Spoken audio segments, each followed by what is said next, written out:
గుండెల నిండా బాధుంది, భరించలేకపోతున్నా, నేను కూడా మనిషినే, నన్ను బతకనివ్వండి అంటూ బిగ్ బాస్ సీజన్ 9 రన్నరప్ అయినటువంటి తనూజ భావోద్వేగంగా ఒక పోస్ట్ పెట్టారు. ఆ పోస్ట్ ఇప్పుడు సామాజిక మాధ్యమాల్లో చక్కర్లు కొడుతూ ఉంది. ఇంతకీ తనూజ భావోద్వేగంగా ఈ పోస్ట్ పెట్టడానికి కారణం ఏంటి, అసలు ఏం జరిగింది అనేది ఒకసారి మనం పూర్తి స్థాయిలో విశ్లేషణ చేసుకుందాం. ప్రస్తుతం మనతో పాటున్నారు ప్రముఖ సామాజికవేత్త, ప్రముఖ రాజకీయ విశ్లేషకులు కృష్ణకుమారి గారు. వారితో మాట్లాడదాం. మేడం నమస్తే. తనూజ, నా మానాన్ని నన్ను బ్రతకనివ్వండి, నేను ఒక మనిషినే, నా గుండెల నిండా బాధ ఉంది, భరించలేకపోతున్నాను అంటూ భావోద్వేగంగా ఆవిడ సామాజిక మాధ్యమాల్లో ఒక పోస్ట్ పెట్టారు. ఏంటి మేడం ఆ పోస్ట్కి కారణం ఏంటి, అసలు ఏం జరుగుతోంది? ఇప్పుడు ఈవిడ ఒకప్పుడు సీరియల్స్లో చేసింది, ఇప్పుడు అమ్మాయి మంచి నటిగా పేరు వచ్చింది, బుల్లితెర నటిగా. అయితే ఆ అమ్మాయి నిజానికి ఆ అమ్మాయి మన బ్యాక్గ్రౌండ్ చూస్తే కనుక ఇంట్లో ఇష్టం లేదు, కానీ నటన మీద ఇంట్రెస్ట్ కొద్దీ ఆ అమ్మాయి ఇంట్లో వాళ్ళని ఎదిరించి మరీ నటనలోకి వచ్చింది. మామూలుగా చాలామంది తల్లిదండ్రులు ఒప్పుకోరు నటించడానికి, ఎందుకంటే ఆ ఫీల్డ్ గురించి అందరికీ తెలుసు, ఎంతో కొంత ఏదేదో మాట్లాడుకుంటారు. మీ అమ్మాయిని డబ్బుల కోసం పంపించారా అట్లాంటి చోటకి, అది ఇది అని అనుకుంటారని తల్లిదండ్రులు అనుకుంటారు, ఒప్పుకోరు. కానీ కొంతమంది పిల్లలు ఏం ఏంటంటే, మేమేంటో మాకు తెలుసు, మా గురించి మీకు తెలుసు, మీకు సమాజంతో ఏం పని అని చెప్పి కొంతమంది వచ్చేస్తారు. సరే, వచ్చేసేసి వాళ్ళని వాళ్ళు నిరూపించుకున్న వాళ్ళు కొంతమంది ఉంటారు, కొంతమంది సమిధులయ్యి మాడి మళ్ళీ మసైపోయి అడ్రస్ లేకుండా పోయేవాళ్ళు కొంతమంది ఉంటారు. సరే, ఇప్పుడు మనం మామూలుగా ఒక 100 మంది ఫీల్డ్లోకి వస్తే షైన్ అయిన వాళ్ళని ఒక 5-6 10 మందినో చూస్తాం. మిగతా 90 మంది ఏమైపోయారో ఎవరికి పట్టదు. వాళ్ళల్లో కొంతమంది వేరే వేరే వృత్తుల్లోకి వెళ్ళే వాళ్ళు ఉంటారు. దారుణమైన పరిస్థితుల్లో ఇళ్ళకెళ్ళలేక, ఇక్కడ ఉండలేక కష్టాలు పడే వాళ్ళు కూడా ఉంటారు.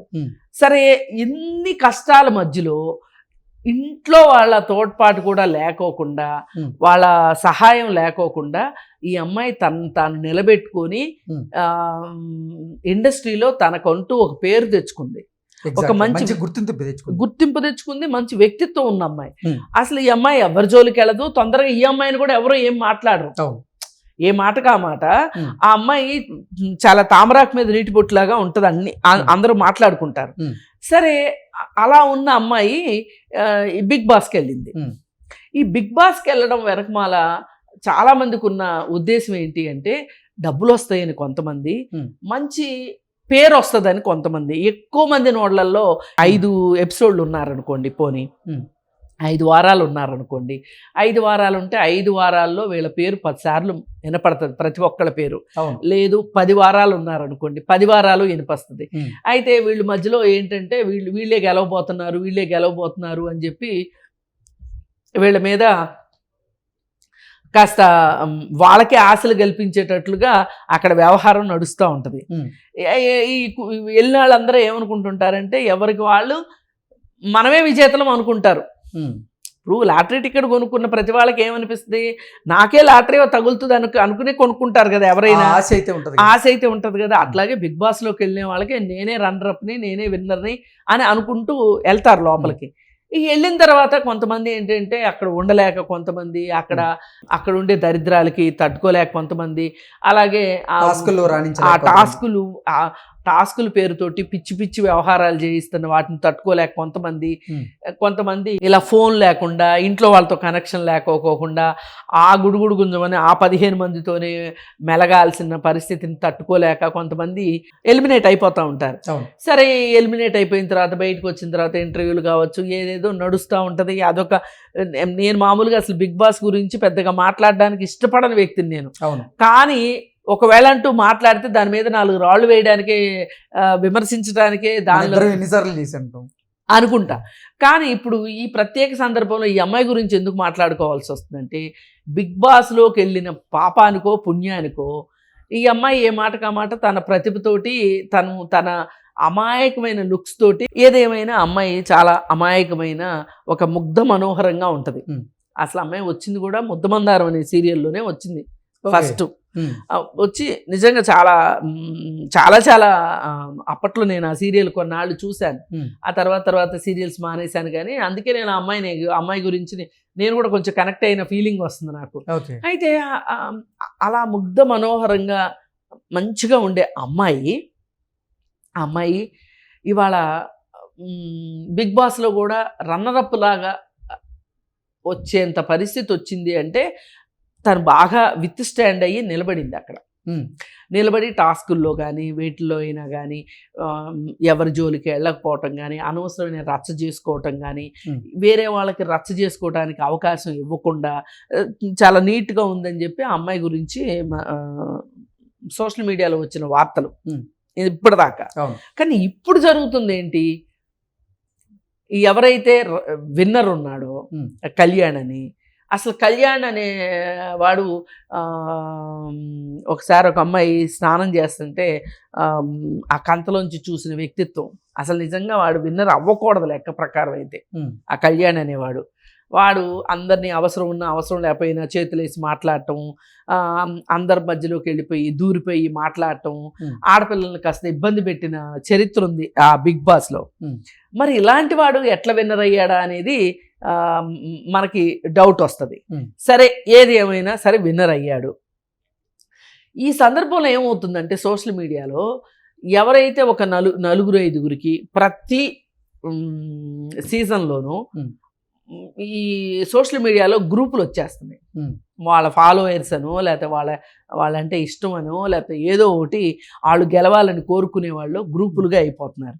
ఈ గ్రూపులుగా అయిపోయి వీళ్ళు ఏం చేస్తున్నారంటే వాళ్ళ కంటెస్టెంట్కి అనుకూలంగా వేరే కంటెస్టెంట్ని తిడుతూ కామెంట్స్ పెడుతున్నారు.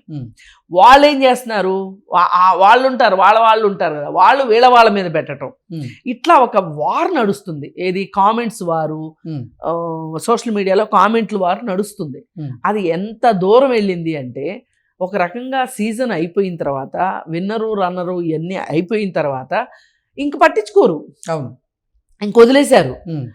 మన ఈ మధ్య ఏదో అంటారు చూడండి, పిచ్చి ముదిరింది రోకలు చుట్టండి అన్నట్లు ఇప్పుడు పిచ్చి ఎక్కువైపోయింది జనాలకి. ఎక్కువైపోయి అసలు ఇంకా సీజన్ వస్తుంది, నెక్స్ట్ సీజన్ వచ్చేదాకా కూడా వీళ్ళు ఆగలేకపోతున్నారు. అయితే సీజన్ అయిపోయిన తర్వాత కూడా వీళ్ళు ఒకళ్ళనొకళ్ళు టార్గెట్ చేయటం, ట్రోల్స్ చేసుకోవడం, ట్రోలింగు, ఇదంతా ఒక రకంగా బుల్లింగ్, ఇదంతా చేస్తున్నారు. సరే, ఇదంతా చేస్తుంటే ఆ అమ్మాయి పాపం ఇవన్నీ తట్టుకోలేక అదేమంటే నువ్వు మాట్లాడిస్తున్నావు కదా నీ పిఆర్ టీమ్ తోటి అని ఆ అమ్మాయిని అంటావు. ఆ అమ్మాయి ఆ క్లారిటీ కూడా ఇచ్చింది. ఇప్పుడు నిన్న ఇచ్చిన దాంట్లో ఏంటంటే నాకు పిఆర్ టీం అంటూ ఎవరు లేరు,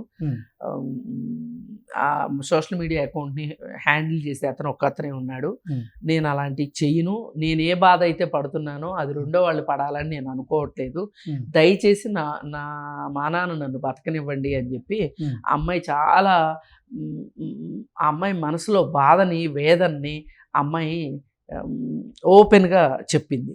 అయితే ఈ అమ్మాయి అసలు ఇంత బాధపడటానికి, అసలు ఇంత వీక్ అయిపోయిందని చెప్పుకోవచ్చు ఒక రకంగా. అయిపోవటానికి ఇంకొక కారణం ఏంటి అంటే ఈ రోజుకి వాళ్ళ నాన్న ఆ అమ్మాయితో మాట్లాడడం, ఓకే ఏది నువ్వు యాక్టింగ్ దీంట్లోకి వెళ్ళొద్దు అని ఆయన చెప్తే ఈ అమ్మాయి విననందుకు గాను ఈ అమ్మాయి ఈ రోజుకి కుటుంబానికి దూరంగానే ఉంది.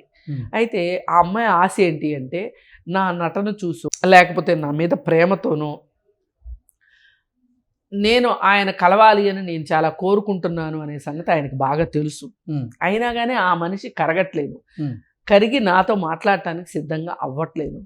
ఆఖరికి నేను మొన్న బిగ్ బాస్ దీంట్లో కూడా చాలామంది పేరెంట్స్ వచ్చి కలిశారు, కానీ మా నాన్న రాలేదు. అది చాలా గుండె కోతగా ఉంది, చాలా బాధగా ఉంది. నేను మా వాళ్ళని ఇంత బాధ పెట్టానా నా ఇష్టం కోసం,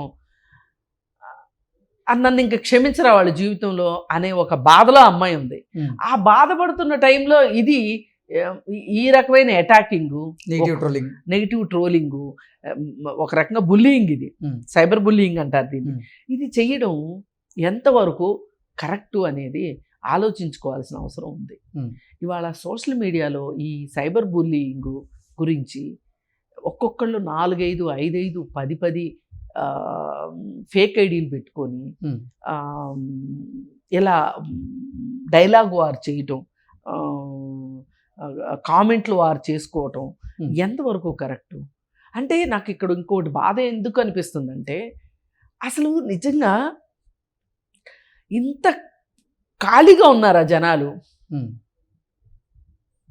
పదే పదే పదే పదే ఒకే మనిషిని టార్గెట్ చేస్తూ ఆవిడ వ్యక్తిత్వాన్ని హననం చేస్తూ ఆమెను మనస్తాపానికి గురి చేస్తున్నాము అనే ఒక బాధ కూడా లేకోకుండా, అంటే వీళ్ళకి అసలు కనీసం ఒక మనుషులు ఆలోచించే విధానంలో వీళ్ళు ఆలోచించట్లేదా?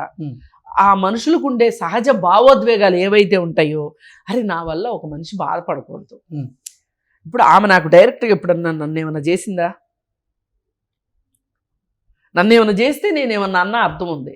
నాకు ఇష్టమైన వ్యక్తికి ఆమె ఆపోజిట్ పొజిషన్లో ఉంది కాబట్టి ఆమెను నేను అనాలి అని అనడం ఎంతవరకు కరెక్టు అనే ఆలోచన, అంటే ఇది సహజమైన ఆలోచన. ఈ ఆలోచన రావడానికి పెద్ద మేధావితనం అక్కర్లా, పెద్ద చదువులు అక్కర్లా, ఏం అక్కర్లా. ఇప్పుడు మీరున్నారు, నన్ను ఏ కోశాన నన్ను మీరు బాధ పెట్టట్లేదు, అసలు మీకు నాకు డైరెక్ట్గా సంబంధం లేదు, ఏమీ లేదు. కానీ మీకు సంబంధించిన వాళ్ళు ఎవరో ఒకళ్ళంటే నాకు ఇష్టం లేదు, వాళ్ళని తిట్టాలనే ఉద్దేశంతో, వాళ్ళకి మీరు సన్నిహితులేమో అనే ఉద్దేశంతో మిమ్మల్ని తిట్టడం ఏమాత్రం న్యాయం? అదే వీళ్ళు చేస్తుంది. మీకు కళ్యాణ్ అంటే ఇష్టం, ఉంచుకోండి, ఏమన్నా చేసుకోండి, ఎంత ఇష్టం చూపించుకుంటారా, లేకపోతే ఆయన నడిచెళ్తుంటే ఆయన పాదధూళిని నెత్తి మీద వేసుకుంటారా, లేకపోతే ఆయన కాళ్ళు గడిగి నీళ్లు నెత్తిన పోసుకుంటారా, ఏమన్నా చేయండి, ఆయన ఎంగిల్ తింటారా, ఆయన గొడుగులు పడతారా, ఏం చేస్తారో చేసుకోండి. కానీ ఆయనకి ఎవరైతే ఆపోజిట్ పర్సన్స్ ఉన్నారో అది కూడా గతించింది, అది ఆ సీజన్ అయిపోయింది, 1.5 month అవుతుంది. 1.5 month అవుతుంది. ఇంకా మీరు ఆ ఫీవర్లోంచి బయటికి రాలేదు అంటే, అందులోంచి మీరు బయటికి రాలేకపోతున్నారు అంటే, అసలు మీ జీవితాలకు అవసరమైన దాంట్లో దేంట్లో ఉంటున్నారు మీరు? ఎగ్జాక్ట్లీ. ఈ ప్రతిభ ఏదైనా సరే మీ ఇంట్లో వాళ్ళ కోసమో, మీరు మీ కెరీర్ కోసమో, మీ భవిష్యత్తు కోసం మీరు ఈ ఎనర్జీని వాడుకున్నారనుకోండి, ఈ సమయాన్ని వాడుకున్నారనుకోండి, మీరు మీ జీవితంలో అద్భుతాలు సృష్టించారని నేను అన్నాను. సృష్టిస్తారా లేదా, సృష్టించే వాళ్ళు కూడా ఉన్నారు, కానీ మీ కాళ్ళ మీద మీరు నిలబడతారు కదా. ఎగ్జాక్ట్లీ. మీరు ఎవరి మీద ఆధారపడాల్సిన అవసరం ఉండదు కదా. మానసికంగా ఒక హీరో అంటే ఇష్టమో, లేకపోతే ఒక హీరోయిన్ అంటే ఇష్టమో, లేకపోతే ఒక మనిషి ఒక పొలిటీషియన్ అంటే ఇష్టమో ఉండటం తప్పు కాదు. కానీ అంటే మీకు నచ్చినటువంటి అభిమాన నటుణ్ణి హీరోని చేయాలి అంటే ఆయన ఆపోజిట్లో ఉన్న వాళ్ళని జీరోని చేస్తేనే ఆయన హీరో అవుతారని ఎలా అనుకుంటారు? ఇదే కదా తప్పు అని వీళ్ళు భ్రమపడుతున్నారు. ఇదే ప్రాసెస్లో మీరు ఇష్టపడే హీరోకి ఆపోజిట్ పర్సన్ని అణగదొక్కి మీరు ఇష్టపడే హీరోని పైకి తీసుకొచ్చే ప్రాసెస్లో అసలు మీరెంత కిందకి వెళ్తున్నారు? ఎవరికైనా ఉండేది 24 గంటలే. 24 గంటల్లో 100% ఎఫెక్టివ్గా పనిచేయగలిగేది 8 గంటలే. ఎగ్జాక్ట్లీ. 8 గంటలు నిద్రపోవటానికి సరిపోద్దా? ఇంకో 8 గంటలు మన మామూలు తినడానికి, తీసుకోవటానికి, వీటికి 8 గంటలు ఇష్టమైన వాళ్ళతో మాట్లాడుకుంటానికి వీటికి 8 గంటలు అయిపోతుందా? ఇంకో 8 గంటలు నువ్వు పని చేయాల్సిందే. ఇంకో 8 గంటలు నువ్వు పని చేయగలిగేది. ఆ 8 గంటలు నీ కోసము, నీ కుటుంబం కోసము, లేకపోతే సమాజ శ్రేయస్సు కోసము పనిచేసేటట్లయితే 8 గంటలు చాలదు నీకు, నన్ను అడిగితే.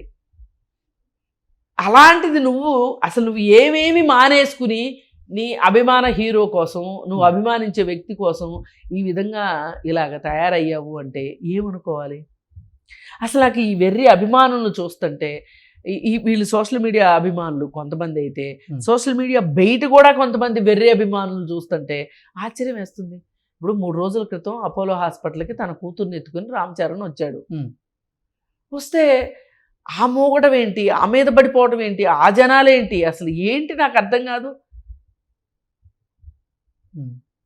మీ వెర్రితనము, మీ పిచ్చితనము ఎక్కడ దాకా వెళ్తుంది అంటే, పుట్టి ఇప్పుడే కళ్ళు తెరిచిన పిల్లోడిని హీరోని చేసేస్తున్నారు మీరు. రామ్ చరణ్ కొడుకుని చిరంజీవిని మోసారు, చిరంజీవిని మోసారు. చిరంజీవి అయిపోయిన తర్వాత రామ్ చరణ్ మోసారు. మధ్యలో కొంతమంది పవన్ కళ్యాణ్ని మోసారు, అయిపోయింది. ఇప్పుడు రామ్ చరణ్ కొడుకు అసలు వాడు సినిమా హీరో అవుతాడో అవ్వడో, వాడి ఇంట్రెస్ట్లు ఎలా ఉంటాయో ఏమో తెలియదు. భవిష్యత్తు హీరో వచ్చేసాడు అని చెప్పి మాట్లాడటం. అసలు నాకు చాలా బాధగా ఉంది. అసలు ఈ యువత నిజంగా వాళ్ళ ప్రొడక్టివ్ ఏజ్ ఇది. ఇప్పుడు ఒక 20 సంవత్సరాల నుంచి 35 సంవత్సరాల లోపు వ్యక్తులు పనిచేసినంతగా 35 సంవత్సరాల తర్వాత పనిచేయలేరు, తగ్గుతుంది. అవును. లేదు అనుకుంటే 45 సంవత్సరాల వరకు కూడా బాగానే పనిచేస్తారు. ఈ కాలం, ఈ గోల్డెన్ పీరియడ్ ఏదైతే ఉందో ఈ పీరియడ్ని మీకోసం మీరు ఎవరి మీద ఆధారపడుకోకుండా ఒక సినిమా టికెట్ కొనుక్కోవాలి అంటే అమ్మా నాన్న డబ్బులు అడక్కోకుండా సినిమా టికెట్ డబ్బులు సంపాదించుకున్న రోజు గొప్ప రోజు నన్ను అడిగితే. ఎగ్జాక్ట్లీ. అట్లాంటి రోజుల కోసం మీరు పనిచేయకుండా మీ వృత్తుల్లోనో మీ చదువులోనో మీ వ్యాపారాల్లోనో మీరు తలమునకలు అవ్వకోకుండా ఇట్లాంటి వ్యవహారాలకు మీరు తలమునకలు అవుతున్నారు అంటే అసలు మీ మీద మీకు గౌరవం ఉందా? ఒక స్థాయి దాటి రెండో మనిషిని గౌరవించటం ఎప్పుడూ తప్పు కాదు, కానీ ఇంకొక మనిషిని మొయ్యడం ఉంది చూసారా, ఇది చాలా డేంజరు. ఎగ్జాక్ట్లీ. ఇలా మోసేవాళ్ళు ఏ కేటగిరీ మనుషులు అవుతారంటే వాళ్ళని వాళ్ళు నమ్ముకోని వాళ్ళు, వాళ్ళని వాళ్ళు గౌరవించుకోలేని వాళ్ళు, వాళ్ళ కోసం వాళ్ళు చేసుకోలేని వాళ్ళే వేరే వాళ్ళ కోసం ఈ విధంగా ఉంటారు. ఇవాళ మన యువత ఈ హీరో అని, ఆ హీరో అని, వాళ్ళని వీళ్ళని అని కాకోకుండా చాలామంది ఈ విధంగా హీరో వర్షిప్ పిచ్చిలో పడి కొట్టుకుపోతున్నారు. ఒకటి. రెండోది, సోషల్ మీడియాలో కామెంట్లు పెట్టేవాళ్ళు మనం మాట్లాడే మాట రెండో వాళ్ళు ఎలా తీసుకుంటారు, ఎంత బాధపడతారు అనే ఒక ఆలోచన లేకోకుండా మీరు ఏం చెయ్యాలనుకుంటున్నారో అది మాత్రమే చెయ్యాలి అనుకునే ఒక మనస్తత్వం ఉన్న రోబో లాంటి మనుషులు తయారైపోయారు ఇవాళ. అభిమానం పేరుతోటి. నిజంగా వీళ్ళకి మనస్సు అనేది ఉంటే గనక, మనస్సాక్షి అనేది ఉంటే, నేను అసలు రెండో మనిషిని ఎంత హింసిస్తున్నానా అనే ఒక ఆలోచన వస్తే, ఆ మనస్తత్వం, ఆ మనస్సాక్షి లేకే కదా మేడం వీళ్ళు నిజంగా అంటే ఎదుటి వ్యక్తుల మీద నిందలు వేయడం, ఎదుటి వ్యక్తులు వీళ్ళకి ఇష్టమైన వ్యక్తుల్ని నెత్తి మీద పెట్టుకోవడం, ఆ ఇష్టమైన వ్యక్తులకి ఎవరైనా వ్యతిరేకులు అనిపిస్తే వాళ్ళని చీల్చి చెండాడటం చేయటము, వాళ్ళకి మనశ్శాంతి లేకుండా చేయటము, వాళ్ళని నిద్రపోనివ్వకపోవటము, ఇవన్నీ చేస్తున్నాము అంటే మనం చాలా తప్పు చేస్తున్నాము అని చెప్పి వీళ్ళు అర్థం చేసుకుంటేనే వీళ్ళ జీవితాలు బాగుపడతాయి. ఇప్పుడు వీళ్ళు వేరే వాళ్ళ జీవితాలు నాశనం చేయటం అటుంచి, ఇప్పుడు తనూజ అని బాధ పెడుతున్నారు వీళ్ళు, కరెక్టే, నేను కాదనట్లా. కానీ తనూజ ఏదో ఒక క్షణంలో తనకంటూ ఒక పని ఉంటుంది, తనకంటూ ఒక వ్యాపకం ఉంటుంది కాబట్టి, తన జీవితం మీద తనకు నిర్దిష్టమైన అభిప్రాయాలు ఉన్నాయి కాబట్టి ఇవన్నీ పక్కకు పెట్టేసేసి ఆమె పని ఆమె చేసుకుంటూ వెళ్తుంది. రేపు ఇంకొక ఆమె వస్తుంది, ఇంకొక ఆమె గురించి మీరు ఇట్లాగే మాట్లాడతారు, ఇంకొక ఆయన వస్తాడు, ఆయన గురించి మీరు మాట్లాడతారు, ఈలోపు మీ వయసు అయిపోతుంది. అంటే మీరు ఎవరి గురించి అయితే మాట్లాడుతున్నారో వారందరూ హ్యాపీగా సెటిల్ అయిపోతున్నారు, వాళ్ళ పనులు వాళ్ళు చేసుకుంటారు, వాళ్ళ డైలీ రొటీన్లోకి వాళ్ళు వెళ్ళిపోతారు, ఎన్ని రోజులు ఏడుస్తూ కూర్చుంటారు. ఇప్పుడు ఒకరోజు చచ్చేవాళ్ళ కోసం ఏడుస్తారు ఎవరైనా, రోజు చచ్చేవాళ్ళ కోసం ఎవరు ఏడుస్తారు? అంతే కదా. వాళ్ళు సింపుల్గా మిమ్మల్ని తీసి పక్కన పెడతారు ఏదో పాయింట్లో, అసలు వాళ్ళు పట్టించుకోరు మీ మాటల్ని, వాళ్ళ పనిలో వాళ్ళు వెళ్ళిపోతారు. మీరు అప్పుడు కొత్త మనిషి కోసం ఎదురు చూస్తారు, కొత్త శత్రువు కోసం. అంటే దీని అర్థం ఏంటి? మీకు ఎప్పుడు కూడా శత్రువుల వేటలో మీరు బిజీగా ఉంటారు, శత్రువుని ఏదో చేసేస్తున్నామనే భ్రమలో మీరు ఉంటారు, కానీ మీరు ఏమి చేయలేరు అక్కడ, తాత్కాలికం అది, కానీ నష్టపోయేది మీరే. ఇది మీరు అర్థం చేసుకుంటే ఈ సైబర్ బుల్లింగ్ చేసేవాళ్ళు, పైగా రాగా బోగా ఏమైనా కొత్త చట్టాలు వచ్చి ఈ ఐపీ అడ్రస్ల ఆధారంగా మనుషులు ఏరివేత కార్యక్రమం మొదలైంది అనుకోండి, ఇప్పుడు సెంట్రల్ గవర్నమెంట్ తలుచుకుంటే కగారు పేరుతో నక్సలైట్లు ఏరేయడమే వాళ్ళకి చిటికలో పని అయ్యింది. అంటే మళ్ళీ నక్సలైట్లు పుడతారా లేదన్నది వేరే చర్చ, వాళ్ళైతే చంపగలుగుతున్నారు కదా, లొంగిపోయేలాగా చేస్తున్నారు కదా. మరి ఈ సోషల్ మీడియా ఈ ముసుగు వీరుల్ని కనుక అసలు ఎలాంటి లేకుండా చేయాలనే ఉద్దేశంతో ప్రభుత్వం కనుక ఏదైనా ఒక కొత్త చట్టం తీసుకొచ్చింది అనుకోండి, ఆల్రెడీ ఐటీ యాక్ట్ ఉంది, ఏదైనా తీసుకొచ్చింది అనుకోండి, అప్పుడు ఏంటి పరిస్థితి? ఓచలు లెక్క పెట్టాలి, తప్పదు, ఓచలు లెక్క పెట్టాలి. Okay madam, thank you.